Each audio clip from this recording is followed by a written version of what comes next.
agwalo gị that thing na gị na-ebe ahịa n'ebe governor gị nọ, not governor but the president of your state. And the okay nke kwesịrị iru ya, o kwesịrị iji wee improve the destinies of that state. O kwesịrị iji wee improve the security. Na ego ahụ rukwere nu governor gị aka, na ọ bụrụ na asị governor gị bịa dị na ya esi mba ifyawe ude ejubazie kedu ife melo je kwuru ya mgbe nke Jonathan, because no si ana ọnụ wee pụta na ọ bụrụ Jonathan ga-retain that chair. Ịma na ọ bụrụ na Jonathan try retain that chair, udo ọbara gara ekwefu na Nigeria. Kedu man of God mere miracle Chineke jigo wee mee miracle ka Fada Mbaka? Kedu visible miracle? Oya bakunu na-ekwu okwu na eziri ozi ya ezie na ọbụlọkwa Jonathan bụ ife ga-achị unu si mba kpote ya gbuo. I cannot participate in Jesus Christ. Kedu onye ka mma? Kedu onye ka mma? Si gboro Barnabas ndị eshi ndị ekperima ndị ma ama na ndị abụ ndị ekperima nọ na nga.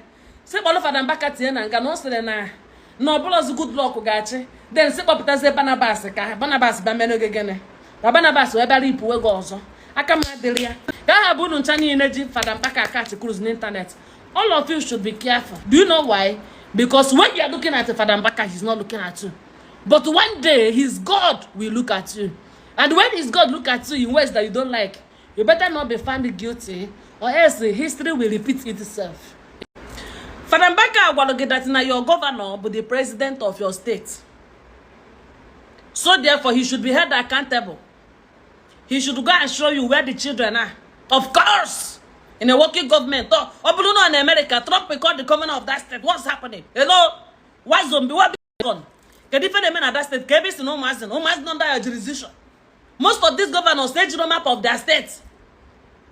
The security people too, federal map of the state with all that billion that is entering. I think again a buyer, neighbor governor, not governor, but the president of your state. And the okay can question improve the destinies of that state. O kwesịrị ji improve the security. Nega hulukwelu no governor ga aka. No bụrụ na as governor go bịa deny ya. Esi mba. Ifyawe ude. Ejubazie kedu ife melo je kwuru ya mgbe nke Jonathan. Because no si ana ọnụ wee pụta na ọ bụrụ Jonathan ga retain that chair. Ịma na ọ bụrụ na Jonathan try retain that chair, udo ọbara gara ekwefu na Nigeria. Wabiza nwa dị shọtọ ruvuru na military nọ na azọ president that time. Ejigolu Abubakar Shekau yana boka yana chibogios we try ya crumble ọchịchị Jonathan. A Jonathan afugebe ya bụ ifensi aga we step oda. No si no Mbaka we pụta na ọbụla ọzọ ga-achị anyị. Hello, good Jonathan. No ọbụla ga-achị anyị. Thus says the Lord. Ọbụla ga-achị anyị. Good luck or message ya. When a prophet speak, take the prophecy and then kill your sentiment. You don't have to like him. Man, that Fada back in and say burugbo today. Immediately he died, you will turn around to worship him. Exactly what two people did to Jesus Christ. But Jesus Christ no do to akọ na agagharị na agwọ ndị ekpenta. Na ebu amụma, na eme baptism. Say no na Josichi and his father's mission. Eto akọ we brought to the na eme azụ, na eme 7 loaves of bread ka ọ wala azụ. He was making how many now and azụ things, not manifest things. When Jesus Christ was alive, unu see what Jesus Christ for you know ekperima. Si bole ekperima no ni menga for you know. Ma si buru Jesus Christ ahụ nke ahụ bịa mmiri ọwọrọ mmanya. Si bolo that man je egbuo. As well as bombe ebuja Jesus Christ ala ọma ajijiji. Unu hụ tụgharịa wee fe bịa kachi. Solomon na-egbu Jesus Christ. Hello, I cannot. Ọ bụrụ that na nchọrọ igwu ife Fada Mbaka megoro n'ụwa na sọsọ nwa ama ngwụcha because na mama Fada Mbaka. I remember when I was struggling to see him. That time, ebe na-eje akụ bụ na blessed sacrament. Na-ekpe ekpere da ya mara moto nke ọ nọ na that day. And na-ekpe ekpere ka amarụ whether he's going to come by. And by the time people realize no more time, people will rush. Oh yeah, my legs say that on a glass window say has Fada Mbaka become that. Are you crazy? Do you know this man is worshipped like a god in this vicinity because of Ifo name? Because nobody Ifo name. Oh yeah, better get me, but the fly outside Nigeria. Are you aware? In my thousands of people, Fada Mbaka said, go and obtain medical treatment and blood. Go to India, go to Germany, go to Spain, go and obtain medical treatment in country where they do that one best. Fada Mbaka did not video them. Are you aware? He has done more than the government. He has done more than the government. He has done more than the government. He has done more than NGO without filming. He does not bring out the promises and begin to fill them. I was surprised that them for able on rice. Say, pictures of this man. You people have touched this man's tail.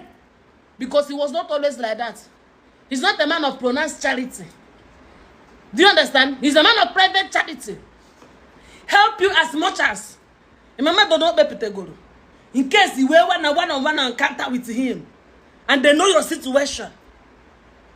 And then they begin to work it out for you. How many thousand people that was relieved within Nigeria cause of adoration? How many thousand people that are graduates today cause of adoration? How many thousand people that are putting food in their mouth in this poverty cause of Fada Mbaka? Something your governor could not do. The difference that Fada Mbaka brought is true. Oh, the church oga bo few more again. Oh, the church oga bo few more go. Ojirigi yora yo. The church oga begin no few man forget. O few made there forget. Mana Fada Mbaka say no dey few made there for. Ndi eje obodo ibu unu be ajebe na obodo ibu.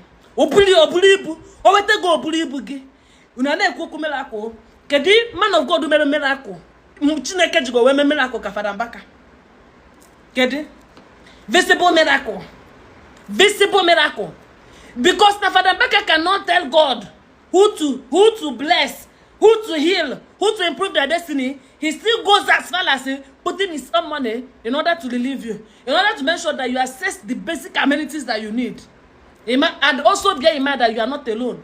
In case someone needs an ego nine, Fada Mbaka no.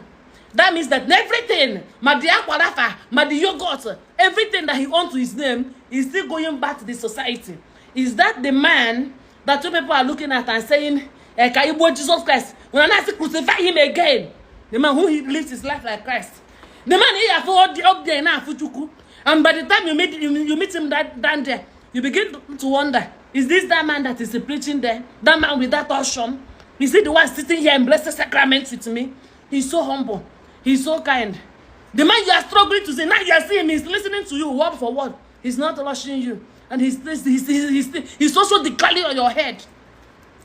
People who has been with Fada Mbaka, people like Uncle Ibi, even Uncle Ibi could go to Fada Mbaka so far. He has nothing bad to say. Because he has been with this man and he knows that this man is a virtue personified. This man is godliness personified. This man is not making public show of your situation. He could never make public show. Oh, he just said about the testimony. He not about the testimony. Okay. Yet, when it is time for testimony, Fada Mbaka adoration, we still deny you that testimony. Because they want to verify. Because they are not sure. Because it still sounds too good to be true. Unlike a church is a big we say that in a hotel, as in a one chocolate one the kage. Skin again, they can skin. Your skin is as poor as my skin. Your clothes is as poor as my clothes. In a church, and now we're in a testimony in a hotel or Lonka. Man, I imagine that kind of testimony. Any guy at Chupoga. Discernment of spirit, number one. Oyaba kunu ne kwoku. Neziriozi yes, no block one Jonathan and Befe Gacha. Unusimba, but abu. I cannot participate in Jesus Christ. Kedoye kama. See, Bolobana Bass. Nde shinde berima. Ndi mama na ndi abunde berima no nanga. Se bolo Fada Mbaka tie nanga no sele na. No bolo Goodluck gachi. Then se popita se Barnabas ka. Barnabas ba meno gegene. Barnabas we bari ipu ego ozo. Aka ma delia. I could not during the time of Jesus Christ I could not participate in the kingdom of Jesus Christ. No, I will rather worship Jesus Christ here and now. Not when he's gone. You now start counting no golo yishi boye benta. We menka. Baby, you count it now. Do you understand? Fada Mbaka catch cruise on the internet. All of you should be careful. All of you should be very, very careful. Do you know why? Because when you are looking at Fada Mbaka, he's not looking at you.